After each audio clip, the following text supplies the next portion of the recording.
Mean ఆయన dance మంచిగా ఉన్నది ఏది లేదు. ఎప్పుడో ఇంతకుముందు చాలా చేసేవారు. మురారి టైంలో ఫుల్ డాన్స్ చేసేవారు అసలు. తర్వాత డాన్స్ నెంబర్స్ తగ్గిపోయినాయి. కళావతి మాత్రం ఆ హుక్ స్టెప్ బాగా వైరల్ అయింది ఆ టైంలో కదా. కళావతి ఒకటి అయ్యా మర్చిపోయాను నేను. ఎలా మర్చిపోయాను అసలు. అంటే రేంజ్ మాస్ బీట్ అది. తర్వాత కుర్చీ మడత పెడితే అది ఓకే నెక్స్ట్ సినిమా కండి. అంత హ్యాండ్సమ్ గా కనిపిస్తున్నారు అంటే ఎంత మెయింటైన్ చేస్తే కనిపిస్తారు, ఎంత హెల్దీగా ఎంత మెయింటైన్ చేస్తే. సో అది గ్రేట్నెస్. ఆయన అందరికీ డైలాగ్ అందరూ ఏదో ఈజీ అనుకుంటున్నారు కానీ I have so many memories with him అన్నమాట. అన్ని సెన్సార్ ఈజ్ లైక్ అంటే మనం ఆయన సూపర్ స్టార్ ని అంత ఇదిగా అనుకోం. బట్ హీఈస్ లైక్ అంటే boy next door kind of personality అయింది. వాళ్ళే మాట్లాడతారు, ఆ మాటలు కానీ ఆ నవ్వడం కానీ నవ్వుతారు ఒకలాంటి నవ్వు. ఆయన నవ్వుతుంటే ఆటోమేటిక్ గా నాకు నవ్వు వచ్చేస్తుంది. సెట్స్ లో అలాగే ఉంటారండి, కంప్లీట్ ఫుల్ జోవియల్ ఉంటారు. కానీ 6 అయిందంటే ఆయనకి ఫ్యామిలీ గుర్తొస్తుంది. ఫ్యామిలీ కాదు ఫస్ట్ వెళ్ళిపోవాలి. అదే ఫ్యామిలీ గుర్తొస్తుంది, వెళ్ళిపోవాలి. ఆయన పట్టాభి గారు అని ఆయన మేకప్ మ్యాన్ ఉంటారు. ఆయన చిన్నప్పటి నుంచి ఆయనకి మేకప్ ఇది చేస్తున్నారు. కృష్ణ గారికి చేసి ఆయన చెప్తుంటారు అనమాట, మార్నింగ్ 1 hour కంపల్సరీ థ్రెడ్మిల్ మీద 1 hour పరిగెడతారు ఆయన షూట్కి వచ్చే ముందు డైలీ. ఎవరు అంత చేయగలరు, చేశారు. రోజంతా షూటింగ్ చేస్తారు. చేసి ఈవినింగ్ అయిన తర్వాత వెళ్ళి కంపల్సరీ పడుకునే ముందు 1 hour మళ్ళీ రన్నింగ్ చేస్తారు థ్రెడ్మిల్ మీద. అంటే డైలీ 2 hours థ్రెడ్మిల్ మీద రన్ చేస్తారు. అది అన్నారు తీరిపోతుందని. నాకు 5 నిమిషాలు థ్రెడ్మిల్ మీద నడవమన్నా నా వల్ల కాదు మరి. అది ఆబ్వియస్లీ అందుకే సూపర్ స్టార్స్ కదా వాళ్ళు. కరెక్ట్. సో ఎక్కడన్నా మీకు కొంతమంది స్టార్స్ తో మీరు పనిచేసినప్పుడు లైక్ ప్రభాస్ గారు, మహేష్ బాబు గారు, వీళ్ళలో ఒక కామన్ క్వాలిటీ ఏదన్నా అనిపించిందా? Very down to earth. అది అంటే వీళ్ళు ఎక్స్పీరియన్స్ తో వచ్చే ఇది అంటారు కదా. ఇప్పుడు మనం కొంతమందిని చూస్తూ ఉంటాము. ఎగ్జాంపుల్ చెప్తాను, వీళ్ళు పెద్ద హీరోస్ అంటే వాళ్ళు పాన్ ఇండియన్ యాక్టర్స్. తెలియని వాళ్ళు ఉండరు. ఇప్పుడు నేను రోడ్డు మీద వెళ్ళినా జనాలు అంత ఆబ్వియస్లీ గుర్తుపట్టరు.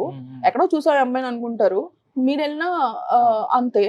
కానీ వాళ్ళు వస్తే జనాలు గుంపులు తోసుకొని వాళ్ళకి పడిపోయి చనిపోవడానికి కూడా రెడీగా ఉంటారు. అంత పెద్దవాళ్ళు కూడా ఒక మాట్లాడే తీరు కానీ లేకపోతే ఆ బిహేవ్ చేసే ఇది కానీ ఎంత ఇదిగా ఉంటుందంటే స్వీట్ హార్ట్స్ వాళ్ళు. అందుకనే అంత స్టార్స్ అయ్యారు. ఈవెన్ ప్రైవేట్ లైఫ్ సాక్రిఫైస్ చేసిన వాళ్ళు వీళ్ళందరూ. ఎందుకంటే పాపం ప్రైవేట్ కి ఎక్కడికి వెళ్ళడానికి ఉండదు. బేసిక్ గా నేను ఒక చిన్న చెప్తాను. నేను జూనియర్ ఎన్టీఆర్ గారికి అంత ఫ్యాన్ కాదు. నార్మల్ గా ఐ జస్ట్ లైక్ హిమ్ ఆ కైండ్ ఆఫ్. ఎందుకంటే నేను ఫస్ట్ నుంచి చిరంజీవి గారి ఫ్యాన్, ప్రభాస్ ఫ్యాన్. ఇట్లా అయ్యేటప్పుడు నేను అంటే ఈ జనరేషన్, నేను వీళ్ళ జనరేషనే కదా, జూనియర్ ఎన్టీఆర్ ఆ జనరేషన్ కదా. సో నాకు జస్ట్ ఇష్టం ఉండే. బట్ ఆయనతో నేను ఒక యాడ్ ఫిల్మ్ చేశాను. యాడ్ ఫిల్మ్ కి వర్క్ చేశాను నేను. అప్పుడు నేను ఆయన్ని రియల్ గా కలిసి ఎంత డౌన్ టు ఎర్త్ ఉన్నాడంటే, నన్ను చూడగానే ఆయన దగ్గరకు వచ్చి హాయ్ అమ్మా నేను ఎన్టీఆర్ అని చెప్పి ఆయన చేయిస్తే తెలుస్తారు మీరు అంటే, నేను స్వప్నిక అంటే నువ్వెంత తెలియదమ్మా నువ్వు నాకు తెలుసు అని సోలోలో ఆయన డైలాగ్స్ అన్ని చెప్పేస్తున్నారు నావి. I use like wow.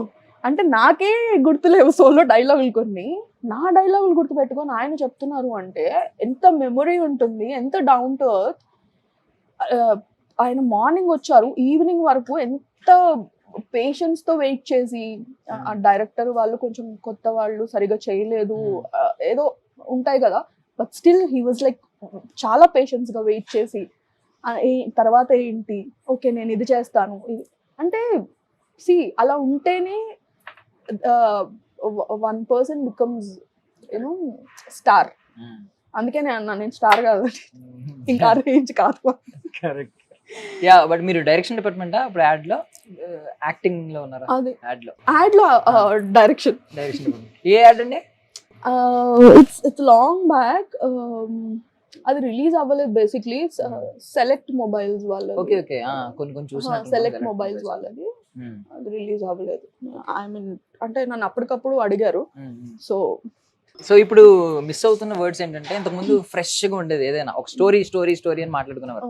ఇప్పుడు స్టోరీ బదులు రొటీన్ స్టోరీ అంటున్నారు. అవును. నార్మల్ స్టోరీ బదులు రొటీన్ స్టోరీ అని వింటున్నారు. ఉమ్. మీకు ఏమనిపిస్తుంది అంటే కొత్తగా కథలు పుట్టడం కష్టమా ఈ జనరేషన్ మీకు? బికాస్ మీరు రైటింగ్ ప్రాసెస్ లో ఉన్నారు కదా కంప్లీట్ గా. రైటింగ్ టేబుల్ మీద బాగా వర్క్ చేస్తున్నారు. మీ ఆయన గారి సహకారం ఉంది. అది పాప ఆయన క్రెడిట్స్ ఎప్పటికప్పుడు రైటింగ్ టాపిక్ వచ్చినప్పుడు అలా లేదు, లేదు, మీరు అంతా అనుకోకండి. ఇవ్వాలి ఆ మాత్రం. మీరు ఆయన మధ్యలో ఉన్నారు కాబట్టి ఆయన క్రెడిట్స్ కొట్టేద్దామని చూస్తున్నారు. ఆయన చెప్పిన డైలాగ్స్ చాలా ఉంటాయి మీ మీరు లేదు, తీయబోయే లేదు. సినిమాలో. అది ఓన్లీ కామెడీ వైపే. చాలా కామెడీయే కదండి, ఎంటర్టైన్మెంట్ కావాల్సింది. Yeah, okay. So I mean ఏంటంటారు, ఎందుకు మిస్ అవుతున్నాయి ఇప్పుడు కొత్త కొత్త కథలు, కొత్త కొత్త ఫ్రెష్ థీమ్స్? ఎన్ని ఇయర్స్ తీస్తారండి? ఇప్పుడు ఒక సినిమా స్టార్ట్ అయినప్పటి నుంచి ఇప్పటి వరకు ఒక 80 years జర్నీ, 75 years జర్నీ ఉందా? ఎన్ని స్టోరీస్ వస్తాయి? ఇయర్ కి ఎన్ని సినిమాలు తీస్తారు? ఆబ్వియస్లీ అంటే మనం ఏ బేసిక్ ఇదైనా రామాయణం, మహాభారతం, బైబిల్ లేకపోతే ఖురాన్, వీటి నుంచి వచ్చిన స్టోరీసే ఉంటాయి. ఏదున్నా వీటిలో టచ్ ఉంటుంది. అంటే ఇప్పుడు మోడర్న్ స్టోరీస్ లో తీసుకున్నా కూడా ఒక చిన్న పాయింట్ అన్నా, బేసిక్ లైన్ అయినా అక్కడ నుంచి టచ్ ఉంటుంది, రైట్? సో ఏదన్నా ఎన్నని తీస్తారు. ఇప్పుడు కరెంట్ అఫైర్స్ తీయడానికి అయితే స్టోరీలు ఉంటాయి, అవి న్యూస్లో అయిపోతాయి, స్టోరీలు రావు కదా. సో స్టోరీస్ ఆల్రెడీ తీసేసి ఉన్నారు, ఏదో ఒక టచ్ అవుతూనే ఉంటుంది. కొత్త స్టోరీస్ మళ్ళీ మళ్ళీ మళ్ళీ మళ్ళీ క్రియేట్ చేయాలి అంటే ఎక్కడి నుంచి ఉంటాయి? అంటే ఇప్పుడు కల్కి సినిమా మనకి ఎప్పటి నుంచో ఎప్పుడో విన్నాం, మా తాతలు అమ్మమ్మలు చెప్తున్నప్పుడు కొంతమంది సరిగ్గా వినుండరు. ఇప్పుడు కల్కి అని పెట్టి దాన్ని కొంచెం యాంగిల్ తీసుకున్న యాంగిల్ ఒక బిడ్డ పుట్టబోతున్నాడు అని చెప్పి దాన్ని కొంచెం ట్రెండీగా చూపించడం. అదే అంటున్నా నేను, స్టోరీస్ వైజ్. ఇప్పుడు మీరేమంది రొటీన్ స్టోరీస్ అంటున్నారు అని, స్టోరీ రొటీన్ గానే ఉంటుంది, అర్థమైందా? స్టోరీ లైన్ రొటీన్ గానే ఉంటుంది. నువ్వు ఎలా తీస్తున్నావు, ఆ screen play is the main thing. Correct. నువ్వు అది అంటే ఇప్పుడు ఒకటే స్టోరీ ఇద్దరు ప్రెజెంట్ చేయొచ్చు, ఆ ప్రెజెంటేషన్ ఎలా ఉన్నది అనేది ఇంపార్టెంట్, అంతే కదా? నీ ఒపీనియన్ లో నువ్వు నాతో ఆ టాపిక్ ఎలా మాట్లాడుతున్నావు, లేకపోతే ఆయన ఒపీనియన్ లో ఆయన నాతో ఎలా మాట్లాడుతున్నాడు, రెండు ఒపీనియన్స్ అవి.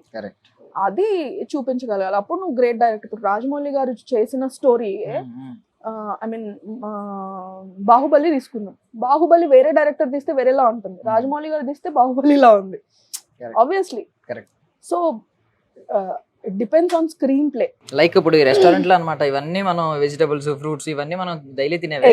అన్నిటిని కట్ చేసి ఒక సెపరేట్ దాంట్లో పెట్టి బౌల్ కూడా మనకు తెలిసిందే, డీటాక్స్ బౌల్ అని పేరు పెట్టారు. ఇది చికెన్ కి ఏదో రకరకాల పేరు పెట్టి అంతే ద ప్రెజెంటేషన్ మనం ఎలా క్యాటర్ చేస్తున్నాం ఆడియన్స్ కి కొత్తగా. ఎగ్జాక్ట్లీ. ఓకే, ఇది టేస్ట్ చేద్దాం, చాలా సేపు చేయండి. నాకు కూడా ఆకలేస్తా ఉంది. కినోవా అవకాడో సాలడ్, యమ్మీ, నిజంగా బాగుంది, హెల్దీ అయినా టేస్టీగా ఉంది. ఒకసారి ట్రై చేయండి. నా టాక్సిక్ ఐడెంటిటీ నేను కోల్పోదలుచుకోలేదు, డిటాక్స్ నాకు వద్దు. నిజంగా టేస్టీగా ఉంది.